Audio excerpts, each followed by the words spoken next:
Bonjour à tous, bienvenue aujourd'hui pour ce nouvel épisode de la Cité littéraire. Aujourd'hui nous recevons pour l'émission Emmanuel Caldier, dit Manu le Gétant, qui fait la promotion de son nouveau livre Kidnapping en direct. Bon, nous on a fait une petite erreur, on a plutôt lu l'ancien, Manu le Gétant. Ouais, donc vous avez lu la première. Bon, je suis coutumier des kidnappings, hein, en fait, voilà, Ouais. mais on va développer un petit peu. Je suis coutumier du kidnapping pour des affaires de recouvrement, d'accord. Ouais. Et donc à l'époque, j'ai écrit moi Manu Gitan, Mémoire d'un voyou justicier, qui était une affaire de banquier suisse qui avait détourné le capital d'une fondation d'enfants autistes. Ça, c'est il y a 20 ans, c'était avant, voilà. Donc à la suite de ça, je m'étais quand même rangé, je montais quand même toujours sur les affaires de recouvrement. Et il y a eu cette grosse affaire en 2017, donc kidnapping en direct que tu as ici, si tu veux, qui est un pavé de 600 pages, d'accord, 900 grammes. Dedans, il y a les photos, il y a les chèques, les articles du Parisien, les articles des télés, il y a tout. C'est un documentaire complet. C'est 2 livres en un, avec une partie où on va parler de la réinsertion, parce que j'ai été réinséré, Avant de... et j'ai replongé par excès d'amitié. Voilà, je suis remonté au charbon à titre gracieux. Et je suis monté au charbon. En fait, ça fait 2 fois que je monte au charbon à titre gracieux. Sur le kidnapping du banquier suisse, j'y étais gratuitement. Quand tu dis que tu as fait. C'était pour un ami qui t'avait proposé cette affaire. C'est un ami qui était en dépression avec sa femme qui allait se pendre, qui avait placé l'argent de leur maison qu'ils ont vendue. C'est parti légalement de France et ils se sont fait escroquer par des escrocs professionnels recherchés par la police, tout le bordel. Mais la justice française n'a rien fait malgré 3 ou 4 plaintes qui ont été portées en fait. Mais est-ce que toi, dans cette histoire, j'ai lu aussi, j'ai lu Manu, le premier livre que tu as fait, est-ce que tu te sens, par rapport à ces affaires-là que tu as eues, là, est-ce que tu te sens concerné, que tu es, comment dire, innocent, parce que... Non, je suis coupable. T'es À partir coupable du moment où tu respectes pas la loi, t'enfreins la loi, Voilà, ouais. en France, il est interdit de faire justice soi-même. Parce qu'il y a des fois... Donc je sais le risque que je vais prendre Tu sais, et je l'assume. C'est comme le mec qui va arracher un sac à main ou le mec qui va braquer une banque, il faut qu'il arrête de trucs, il sait qu'il y a un risque. Le risque zéro, il n'existe pas. Il y a 20 ans, on va dire que le risque était moindre, mais aujourd'hui, ADN, caméra, tout ce que tu veux, téléphone, géolocalisation, des GPS, des machins, tout ce que tu vas faire aujourd'hui, je dis aux jeunes, stop, faites rien, allez plutôt vous inscrire pour chercher du boulot ou créer votre entreprise, votre micro-entreprise. Aujourd'hui, même avant de commencer, t'es déjà mort. mais Avant de rentrer trop dans le détail, déjà comment est-ce qu'on se lance dans le recouvrement de fonds? Comment toi tu t'es lancé dans le recouvrement de fonds? Comment je me suis lancé, c'est qu'à un moment, si tu veux, dans tout ce que je faisais, bon, moi j'ai un mode barbouze, hein, c'est-à-dire je suis parti un petit peu en Afrique, je suis parti dans les pays de l'Est pour des missions bien spécifiques, Ouais, on va en parler. un peu le clan Pasqua, etc. Voilà. Bon, et donc si tu veux, je suis devenu un petit peu le barbouze de l'État, je suis tombé dans des affaires où quand même souvent il y avait des victimes collatérales et ça me plaisait pas trop, si tu veux, tu vois, voilà. Tandis que quand je monte la boîte de recouvrement, à un moment j'ai une maturité, j'ai 30 et quelques piges, je monte cette boîte de recouvrement. C'est limite ta retraite. Bah ouais, enfin, il faut se retraite quand même, Ouais, parce que ouais, je suis toujours calibré, je suis en cavale. Et puis il faut pas oublier que toutes les affaires du passé te poursuivent toute ta vie. Voilà, ça veut dire que si t'as pas fini de payer une affaire, tu peux commettre un délit, entre-temps tu peux te marier, avoir des enfants, être installé et tout, et là on va venir te choper. Mais du coup, avant ça, comment est-ce que tu te fais recruter par les services Alors je me fais recruter très simplement. Ma vie elle commence comment, elle bascule comment? Moi je suis pilote automobile, je cours à droite, à gauche, en moto, en voiture, j'ai pas de permis mais j'ai des licences, hein, voilà. Mais je roule sur la route sans permis à l'âge de 14-15 ans, j'ai grandi avec les gens du voyage. C'est de là que mon surnom est arrivé, mon surnom est tombé, Manu Gitan. Manu Gitan tombe à ce moment-là parce que c'est la police qui m'appelle comme ça. Hein, parce que je suis toujours avec les gens, les forains, les gens du voyage, etc. Je fais de la cascade, etc. Donc, je voulais te demander ça aussi, mais Ouais. comment est-ce que t'es arrivé très jeune, moi je viens d'une famille bourgeoise, si tu veux, voilà, je viens d'une famille bourgeoise, mon père est banquier, après mon père est dans l'immobilier, tout ce que je veux dire, je suis élevé à la campagne, il y a les gens du voyage, etc. Tu vois ce que je veux dire, je suis issu du 91, mais très vite je vais atterrir avec mes potes de cité, etc. Tout le monde se mélange à l'époque, on n'est pas dans une époque, avant les gens se mélangeaient beaucoup, si tu veux, tu prends Grigny la Grande Borne, il y a 30 ans on faisait des barbecues en bas de l'immeuble. Les Portugais, les Algériens, les Marocains, tout le monde était ensemble. Il n'y avait pas de... Toi, je veux dire, c'était quand même... la vie était plus douce, la vie était plus agréable. Tu vois ce que je veux dire, voilà, il n'y avait pas de problème. moi j'ai une petite question, c'est... Ok, tu viens de la bourgeoisie, comme tu as dit, voilà. mais comment comment t'as rencontré les gitans? Tu marchais dans la rue Non, j'étais quelqu'un qui refusait l'école. Ouais, voilà. Et mon père était pourtant le président des parents d'élèves de l'école.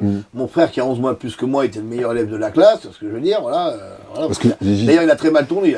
Les gitans ils sont assez intègres pour rentrer dans leur...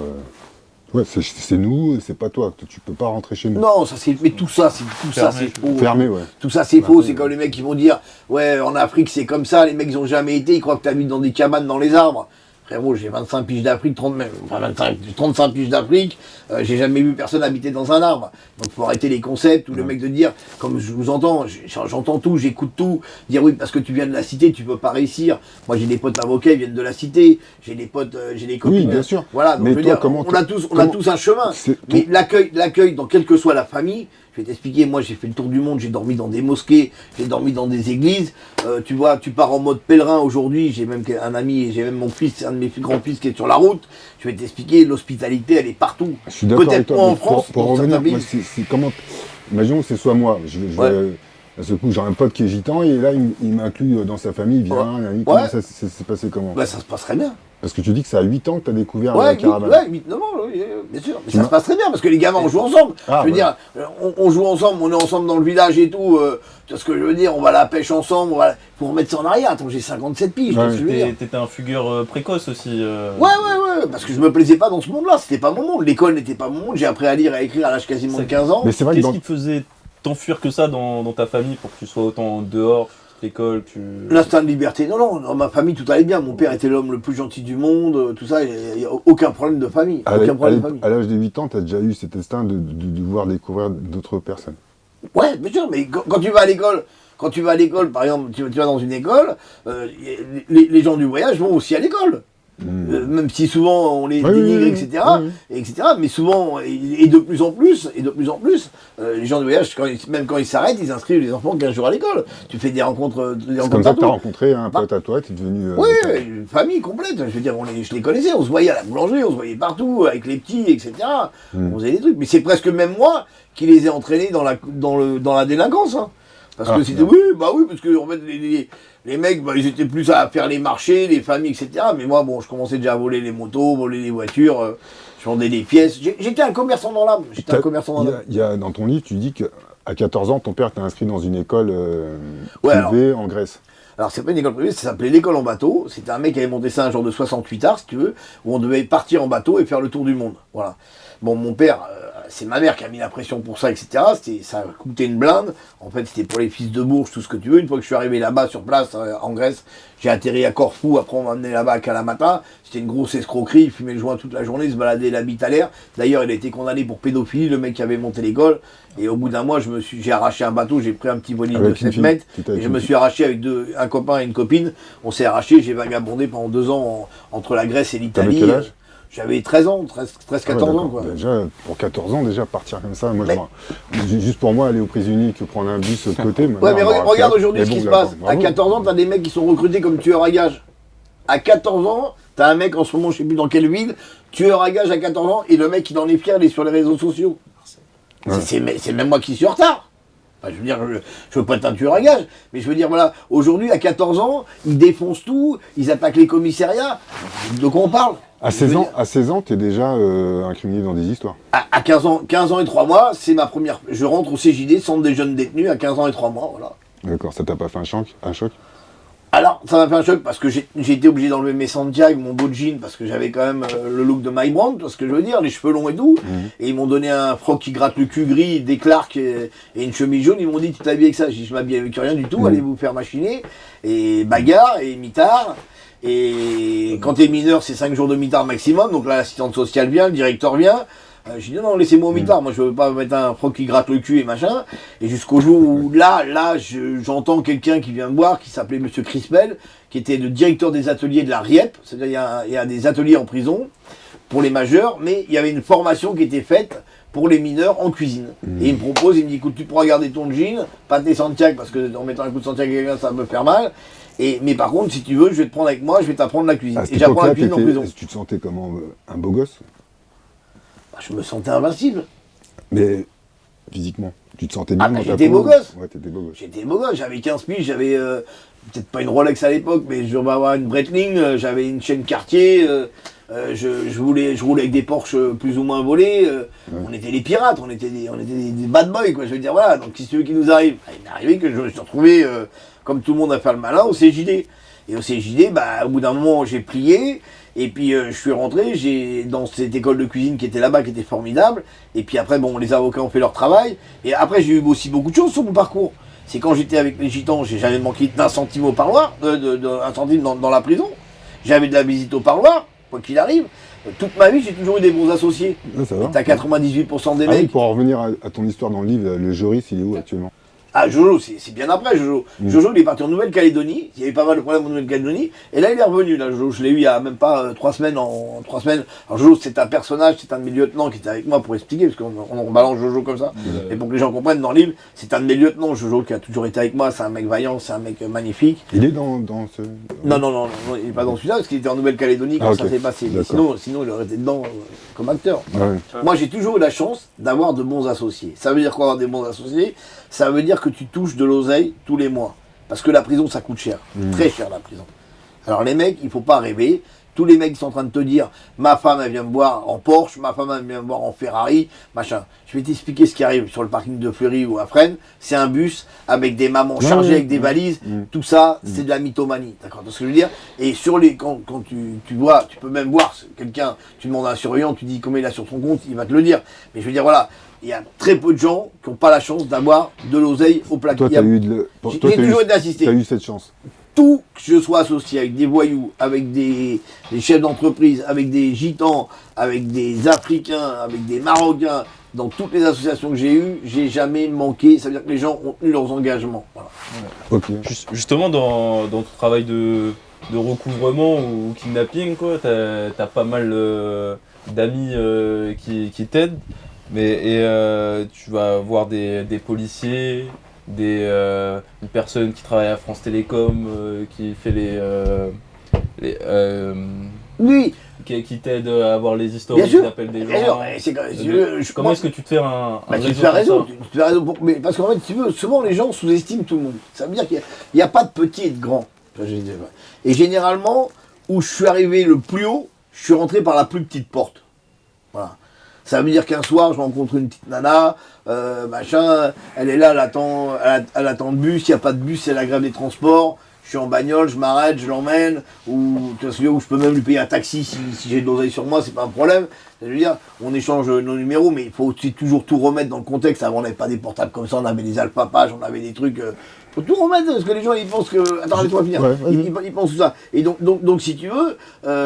les connaissances, elles se font comme ça. Après, j'ai toujours eu des bars-restaurants, j'étais actionnaire dans des boîtes de nuit. Donc tu rencontres du monde. Le mec, qu'est-ce que tu fais? Quand t'es intéressé aux gens et que t'es ouvert à tout le monde, si t'es comme un mec comme ça, que t'es bourru, que tu parles à personne, tu fais pas ton réseau. Ouais. Après, tu fais ton réseau. Maintenant, toi, tu travailles par exemple chez Bouygues, d'accord? Ou chez Orange, parce qu'on va en citer plusieurs, ou chez SFR. Tu gagnes 1200, 1500 balles par mois, tu gagnes le SMIC. Moi, je te dis, à chaque fois que je te donne un numéro de téléphone, tu me trouves l'adresse, je te donne 500 €. Mais tous les jours, tu vas dire, putain, pourvu que Manu soit en train de bosser sur un dossier, parce qu'il faut payer les gens aussi. Faut payer. Quand je prenais un flic pour taper une immatriculation, je lui donnais 500 balles. Juste une question. Un truc qui me... Moi je suis, tu vois, je suis de couleur basanée. Je pense que par rapport à toi et moi, je pense que tu as eu plus de facilité à rentrer dans le banditisme. Alors ça, c'est que de la connerie pour moi. Ah moi, bon? je te le dis en pleine tête, Jean-Marc, c'est que de la connerie. C'est comme si tu disais que moi, je te disais, ouais, comme je suis blanc, j'ai pas pu rentrer dans la boxe.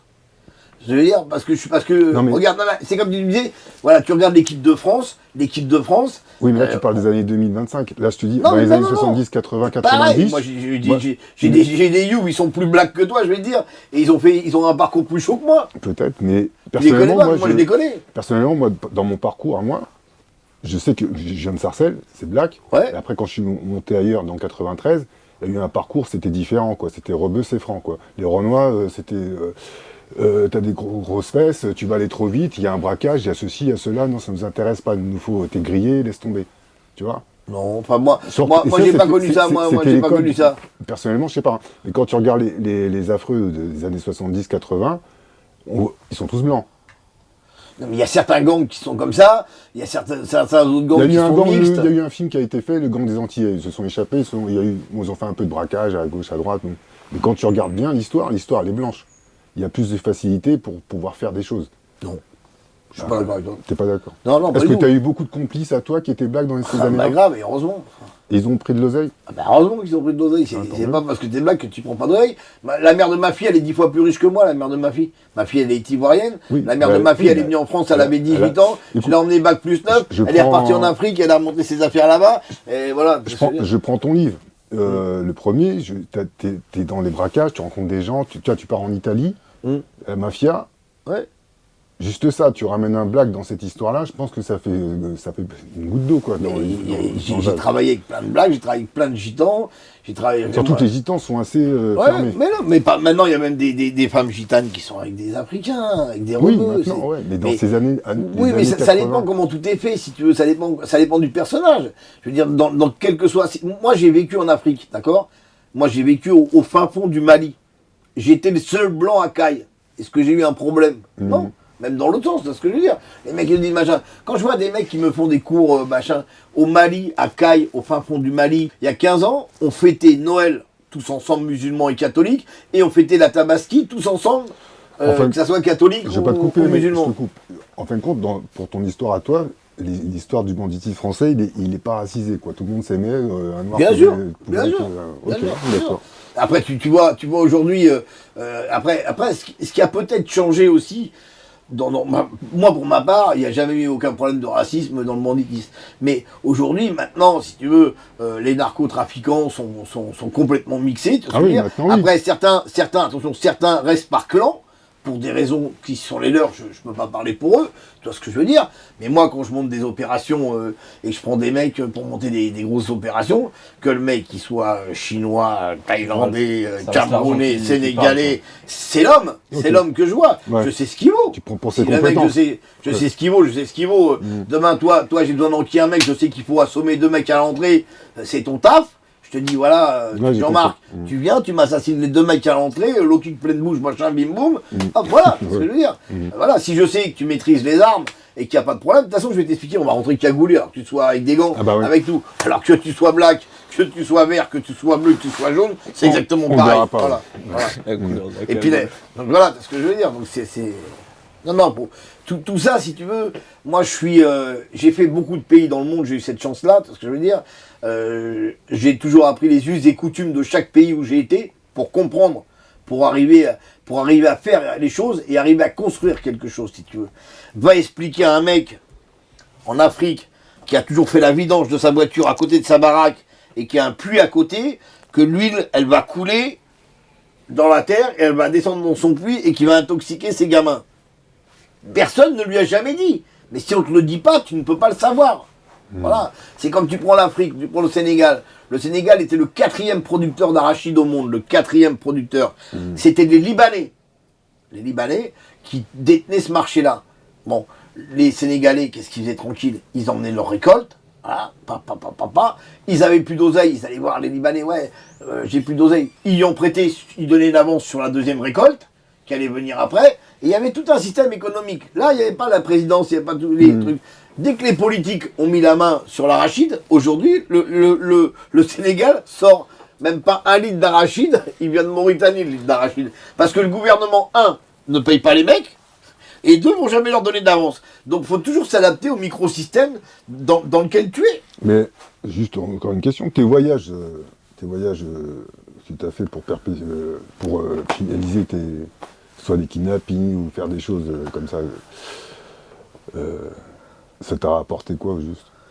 Alors, déjà, généralement, je tombe pas, parce que les 2 seules affaires vraiment où je suis tombé sur le territoire français, c'est le dernier, celui-là, qui est un escroc international, et qui, lui, va porter plainte. Non, mais je mets sa gueule, quand même, dedans, je vais loin. La couverture, c'est toutes les vidéos, j'ai tout filmé, le kidnapping. Il est filmé en direct, j'ai toutes les images. Mais maintenant, est-ce que toi, ça te rapporte quelle estime ça te rapporte Non, mais quand je vais chercher 1 million d'euros... De dire que je suis un bandit, je suis un gros, comme on dit gros... Je dis aux mecs, surtout, ne faites pas ce que j'ai fait. Voilà.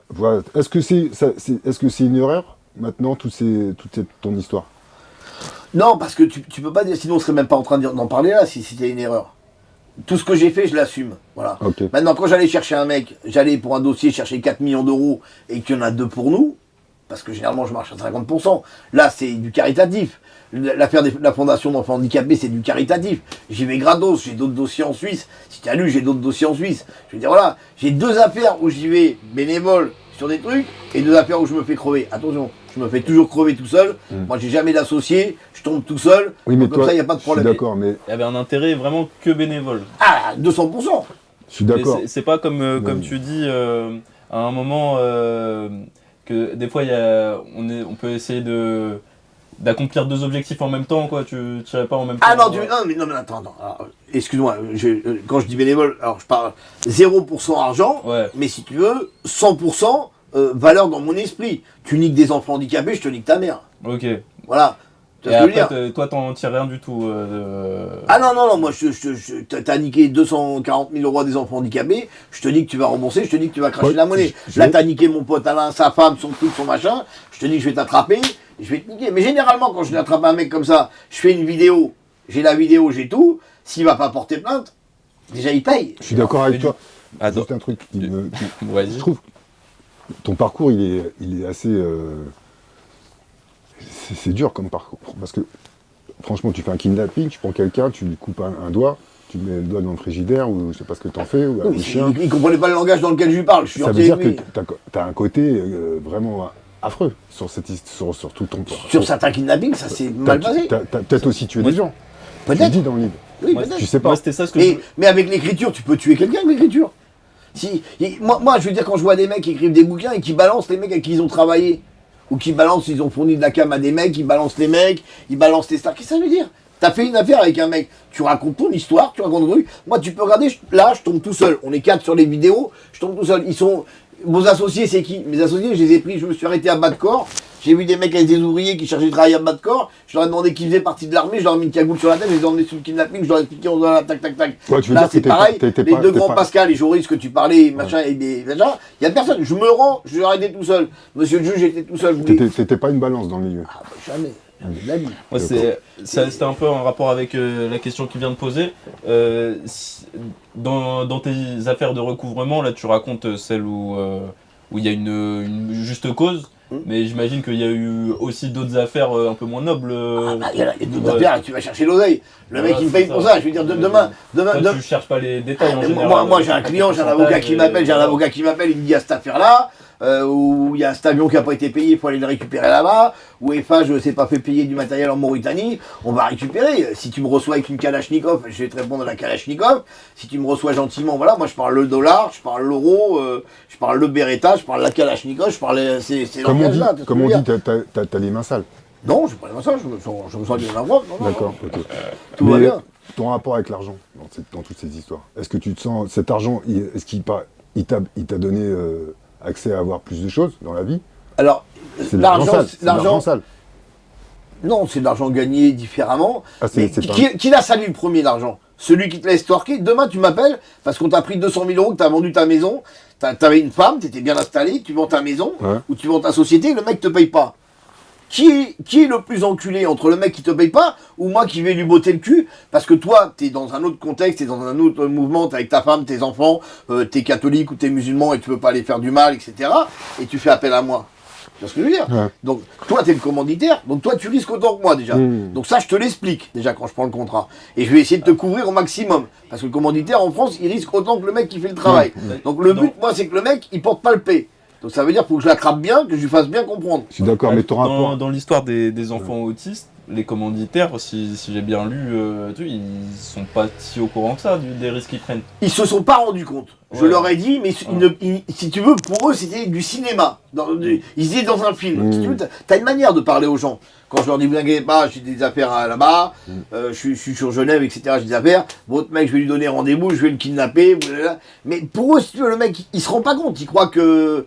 Il se rend pas compte. Ouais, et quand il ils l'ont croit que vu c'est- saucissonner avec mes vidéos et tout, là, ils étaient paniqués. Ils sont paniqués, mais le mec, t'es pas dans ce monde-là. T'es pas dans ce monde-là, je veux dire, t'es dans un monde, c'est quand le mec qui va découvrir un monde qu'il connaît pas. Le mec, je crois que tu reçois un auteur qui parle de trucs sexuels ou machin, n'importe quoi.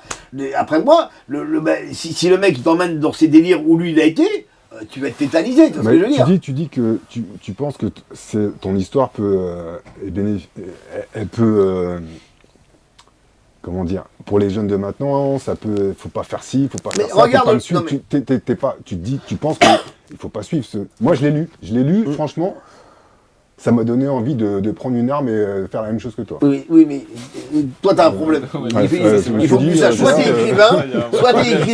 t'es écrivain, chroniqueur, journaliste, tu vois ce que je veux dire, voilà. Soit t'es écrivain, chroniqueur, journaliste, tu vois ce que je veux dire, voilà. Là, je quelqu'un.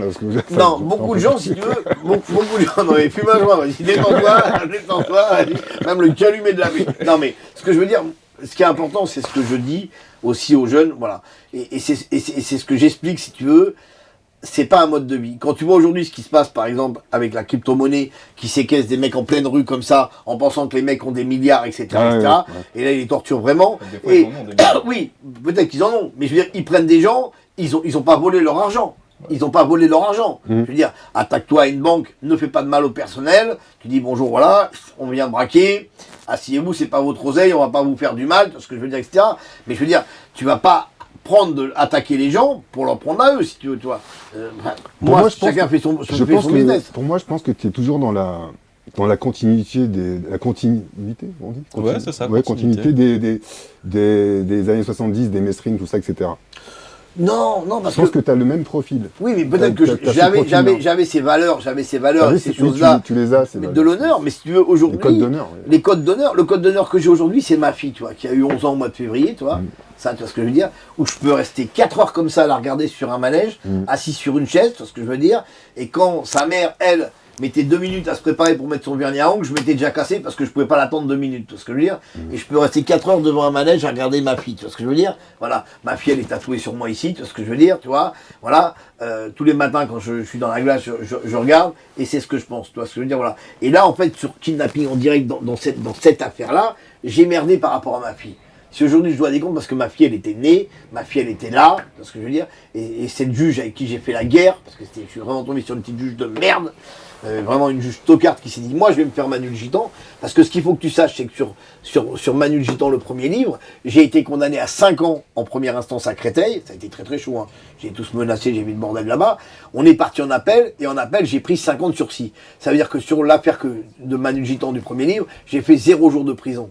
Donc ça veut dire que déjà, on m'arrête une fois sur 100 kidnappings, et sur le premier, où vraiment une top en France en 2004, voilà, enfin janvier 2001 je le kidnappe, en janvier 2001, je vais faire 0 jour de prison. Ils vont mettre 5 ans à me juger, et je vais faire 0 jour de prison. Et la pièce à conviction qu'ils ont, c'est le livre qui raconte l'histoire, ça c'est la vraie pièce à conviction. Okay. Donc j'ai même dédicacé au président de la Cour d'appel de Paris, et que je remercie encore de sa grâce qui m'a mis 5 ans de prison avec sursis. Explique-moi pourquoi tu es toujours vivant. Parce que j'ai pas d'ennemis vivants. Et surtout, voilà, parce que j'ai pas d'ennemis vivants. T'étais bien avec tout le monde. Protecteur aussi. Non, mais je suis bien avec tout le monde. Je veux dire, tu sais, dans la vie. Je te dis, c'est pas méchant, hein, mais je pense que sur le banditisme, t'as un parcours protégé. Oui, mais je pense que j'ai une bonne étoile aussi. Et puis je suis quelqu'un, je veux dire, un mec en cavale, je l'ai toujours aidé. À l'époque où j'étais dans le business, un mec qui avait besoin d'une arme, qui avait besoin de se planquer, qui avait besoin d'oseille, parce que ça arrive aussi qu'il y ait des mecs qui aient besoin d'oseille, parce que même voilà au placard, ça me dérange pas le mec il a rien du tout de continuer un petit peu pour lui, pour l'aider, tu peux pas continuer pour toute la prison, tu vois. Mais par exemple quand tu te rends en plein kidnapping, tu savais que c'est pas sur celui-là, du coup sur celui d'avant, tu savais que t'allais sortir au moment où tu te rends je suis obligé de me rendre, parce qu'en plus, c'est l'OCRB, Office Central de Répression du Banditisme, je les connais bien. Donc, ils m'ont identifié. Je vais pas me mettre en cavale. Je vais aller m'expliquer. Je sais que l'arrestation va être violente, parce qu'ils savent pas dans quel mode je vais arriver. Si je vais arriver calibré, grenadé, machin, etc., on se tape sur la gueule, enfin, je prends une bonne branlée, 10 contre 1, t'as du mal, t'as ce que je veux dire. À l'époque, c'était facile de trouver des armes. Oui, mais c'est toujours facile de trouver des armes. Ah bon? Moi, tu regardes aujourd'hui ce qu'ils ont fait. Tu regardes aujourd'hui ce qu'ils ont fait. Les mecs, ils ont piraté les fichiers des stands de tir et ils se rendent carrément au domicile des mecs qui ont des armes. C'est dans l'actualité. Tu prends l'actualité. Mais à l'époque, dans les années 80-90. Mais c'est toujours facile de chercher une arme. Je vais te dire, je vais pas te dire comment on peut. Je vais pas développer. Mais voilà, mais demain, je veux vider une armurerie. Moi personnellement, je vide une armurerie en plein jour. Voilà. Ah ouais, d'accord. Voilà, donc si le mec il a enlevé tous les percuteurs, qu'il a tout enlevé dans ses armes qui sont dans l'expo, mais bon, même à Decathlon. D'accord, juste pour revenir à l'histoire du livre, Manu le Gitan, tu fais la connaissance d'une femme qui te plaît, qui a des enfants, je sais plus son prénom. Ça. Ariel. Oui, voilà. Et elle est devenue quoi, cette fille? Bah, tu me poses la question, on a mangé ensemble il y a 1 an. Elle est en plein divorce. Elle est en plein divorce T'as avec pas eu son mec. d'enfant avec elle? Non, j'ai pas eu d'enfant avec elle, on est en très très bons termes. Et on est en très très bons termes, même avec ma belle-sœur, avec sa sœur. Et bon, voilà, on a que des bons souvenirs, parce qu'on a vécu, voilà, elle était extraordinaire. Je veux dire, mais mes ex, j'ai pas de problème avec, c'est pas de problème. C'est comme la mère de ma fille, elle est partie, on s'est séparés dans un confort normal, garde la C'est maison. vrai qu'à chaque fois, t'es assez donnant, parce que j'ai l'impression que quand tu t'en vas, tu laisses beaucoup de choses aux femmes. Et pourquoi? Parce que par exemple, Ariel, elle avait des enfants, donc on avait des choses bien. Là, j'ai ma petite qui était là. Je veux dire, ce que je fais, demain même, la mère de ma fille a un problème, ma fille automatiquement a un problème. Tu te connais ce move quand on dit, nous, je me rappelle, moi j'étais un petit dealer, hein. Et je me rappelle, les mecs disaient, tu pèses. Tu pesais dans... À l'époque, je pesais. Aujourd'hui, je pèse, je pesais, là j'ai perdu 25 kilos, que j'ai un problème de dos. Mais tu parles d'argent. Ben oui, j'ai bien compris que tu Ouais, parlais d'argent. je sais que t'as Voilà, compris, mais je vais t'expliquer. Dimanche matin, moi à 6h, j'étais en train de bosser, tu vois ce que je veux dire. Mercredi matin, à 6h, je suis en train de bosser. 2000, t'étais bien. Ah bah oui, j'ai été bien, mec. Quand t'es en pleine force de truc, quand tu te fais serrer par les poulets, que tu roules en Jaguar V12, que ta femme elle roule en Jaguar V12, que t'as 2 garages automobiles, que t'as une baraque, que t'as ton bateau à Joinville-le-Pont, oui, tu vis bien. Mais je veux dire, l'argent n'est qu'un moyen, si tu veux. Et moi, je sais vivre sans rien. Okay. Voilà, aujourd'hui, tu vis comment aujourd'hui? Bah j'attends, je me fais payer par les mecs qui ont des grosses librairies, des interviews. J'ai Jean-Marc qui me donne 5000, Jean-Marc qui me donne 5000 tous les mois. 10 000. 10 000 CFA aussi, il m'a niqué. Non, mais je veux dire, voilà, je travaille. Mais tu sais aussi, ce qui est important, c'est... Ça a été dur de faire la transition, de passer. Non, j'ai toujours travaillé. J'ai toujours eu des affaires. Okay. Ça veut dire que même mon père me disait, putain, t'es en Yougoslavie sur des conflits, tu rentres le week-end pour tenir ta boîte de nuit, je te vois au bar. Mon père, il était épaté. Je suis quelqu'un qui a toujours bossé. J'ai eu des cafés à Cachan, j'ai eu des affaires, etc. Je suis un bosseur. Donc si tu veux, ça me dérange pas. J'ai eu des garages automobiles qui m'ont permis de faire une magouille, parce que souvent j'ai des affaires qui me permettent de faire mon business, si tu veux, tu vois. Donc, et voilà, il faut bosser. Et d'ailleurs, vu que tu l'as évoqué, tu faisais quoi en Yougoslavie? Alors en Yougoslavie, j'étais avec un chef mafieux qui s'appelait Arkan, un ancien des services secrets, qui s'est fait abattre, malheureusement, paix à son âme, qui était marié avec une des plus grandes chanteuses. Et donc j'étais là-bas, je m'occupais un peu d'armement, j'avais une fabrique d'armes et on faisait pas mal de choses. C'est ce que je parlais des tribus d'Arkane, c'est ça? Ouais, Arkane. C'était un Serbe? Qui sont accusés de... Oui, ils ont accusé de plein de choses, oui. Ouais, comme nettoyage ethnique. Comme Jacques Lang est accusé de plein de choses. Moi j'ai connu, j'ai été gérant de paille pour... je boxais un jour. T'es gavé d'oseille, hein, non, laisse tomber. J'étais en train de boxer et un pote qui vient, il me dit tiens, je te présente 2 gars. Je vois 2 mecs arriver, un avec les cheveux comme ça, avec un œil en moins, et je sais pas quoi, style Jacques Messrine en costume avec des chaussures 16e siècle, c'est les hautes chaussures là. Et il me propose, on va en boîte, il connaissait il dit on va boire un verre, on va dans une boîte et tout. Et là, il dit nous on est Serbes, on est Hugo, on a un magasin en gain et tout, est-ce que tu veux, on cherche un gérant de paille. Je fais ok, pas de problème, c'est qui dirait 2 ans, 3 ans. Ils sont, c'est un système où on ne sait pas où ils vont, ce qu'ils veulent, mais eux c'est l'oseille qu'ils voient partout. Il n'y a pas de sentiment, il n'y a rien, c'est droit, j'y vais. C'est affreux. Mais après. Non, mais là, t'as connu, là, une fois de plus, on parle de 2 ou 3 Serbes que t'as connus. Moi, j'ai vécu avec eux, je veux dire, j'ai vécu là-bas. T'as été là-bas, mais moi, je devais me marier. Ouais. Je devais me marier. Elle a pas voulu que toi, la fille. Non, si. Ah, voilà, tu reviens sur les blagues. Je déconne. Voilà, pourquoi il n'y a pas eu le mariage? Parce que j'ai dit ça à ma mère, je devais partir en Macédonie. Ouais. Et elle me dit, ah non, tu vas pas aller en Macédonie, qu'est-ce que tu vas faire encore là-bas? Heureusement qu'elle m'a dit, ouais, parce qu'après on s'est retrouvé avec un 800 mètres à Montgeron, et on avait 3 magasins. Moi, j'ai pas touché des masses, hein, mais voilà. Mais j'ai eu une mise en examen, etc., des tas de trucs, ça s'est fini mal. Oui, mais c'est normal. Et après, il y a eu la guerre du Kosovo qui s'est déclarée, parce qu'un des frères était serbe, l'autre musulman, ou je sais pas quoi, ils s'entendaient pas. Il y a eu tout un truc. Heureusement que j'ai pas été, je me suis retrouvé en guerre, je sais pas où. Mais c'est vrai que c'est une drôle d'histoire aussi, c'est très bizarre. Mais c'est vrai que ton parcours est assez ouais, mais voilà, maintenant je le conseille à personne. Moi, si je devais le refaire, je pense que je le referais. Ah bon? Ouais, même si je le conseille à personne, parce que je regrette rien. Même les années de prison m'ont appris. Voilà, je veux dire, moi, tu sais, en prison, à 7 heures, je suis debout, mon lit est fait, je me mets à une réglementation un peu paramilitaire. Quand je suis en prison, j'écris. Moi, c'est l'endroit où je peux écrire en prison. D'accord. Alors, les premiers livres, je les ai écrits à la main sur du papier. La dernière fois, j'ai eu l'autorisation du ministère de l'Intérieur d'avoir un ordinateur, même en maison d'arrêt. J'ai eu mon ordinateur pour écrire. Bon, il était déconnecté pour pas que je puisse me brancher avec la Wi-Fi, etc., avoir Internet. Mais donc, voilà, faut pas. J'ai eu beaucoup de chance. Mais je pense que la chance se mérite aussi. C'est ce que je veux dire sur les actions que tu fais, même si des fois. Mais dans la vie, tu sais. Quand tu vois qu'aujourd'hui, par exemple, au-dessus de 50 km/h, les gens vont prendre 3 mois de prison, tu vois un mec qui conduit sans permis, parce qu'on lui a pris son permis, aujourd'hui, on est en train de fabriquer, avec une réglementation trop sévère, on est en train de fabriquer des nouveaux délinquants.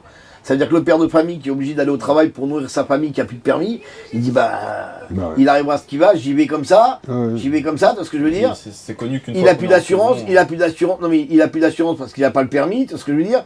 Et s'il va vouloir, à la place de s'arrêter parce qu'il va avoir peur, c'est comme aux jeunes, je leur dis, arrêtez les délits de fuite, arrêtez les refus d'obtempérer. Tu vas te faire arrêter, t'as pas de permis, maintenant tu ressors 48 heures après. Tu te fais buter carrément. Voilà, tu te fais buter, ou tu butes des gens, ou tu roules sur des gens, et tu te prends pour un pilote. Tous ces mecs-là, tu les mets sur un circuit, tu me les mets départ arrêté, je fais 5 tours de circuit, j'ai un tour de circuit d'avance, parce qu'ils en ont fait 4, donc c'est pas des pilotes. Et quand tu dis, je fais du dérapage contrôlé, non, c'est du dérapage incontrôlé, c'est pas ça du pilotage. Tu vois ce que je veux dire? Donc aujourd'hui, on se met tous en danger sur des trucs, et il y a des gens, on a une nouvelle délinquance qui arrive, à cause d'une sévérité sur certaines choses, tu vois ce que je veux dire, voilà. Et le mec qui va prendre 1 an de prison ferme pour un truc, il va se retrouver avec un délinquant, sa vie va s'écrouler, le mec il est allé au travail, il n'a pas de permis, il faut trouver des solutions adaptées, tu vois ce que je veux dire, voilà. Après le mec qui est en état d'ébriété, le mec qui a de la cam, le mec... Voilà, tu dois pas conduire, donc tu dois être responsable, mais quand t'es pas responsable, la sanction tombe, donc c'est un peu le chat qui se mord la queue, quoi. Toi, t'es français. C'est un français de souche. Moi, je suis un citoyen du monde. D'accord, je suis d'accord, mais t'es français avant.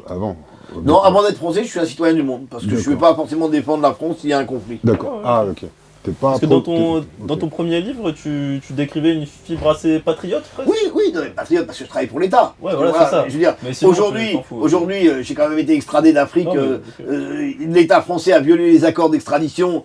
Le président Ouad a dit je te garde. Macky Sall a dit je te garde. Voilà, et ils m'ont kidnappé, l'État français, pour me ramener. Donc je vois les choses quand même différemment. Mais si tu veux, à l'époque, il faut remettre le livre que tu as lu il y a 20 ans en arrière. 20 ans se sont passés, si tu veux. Aujourd'hui, je suis citoyen du monde. Je suis citoyen du monde. Et ils peuvent encore te rappeler pour une mission ou c'est fini? Alors non, mais si tu veux, c'est une très bonne question, si tu veux. Mais il m'arrive de rencontrer des gens, plus pour du conseil technique, si tu veux. Parce qu'il y a des territoires que je connais très très bien. Ok. Donc ça veut dire qu'ils ont des problèmes sur certains trucs. Donc oui, je suis plutôt conseiller technique, quoi. Sur certains... C'est des gens ça peut être sur un sujet. Sur un sujet en disant tiens Manu, on a un mec qui voudrait faire un truc au Mali.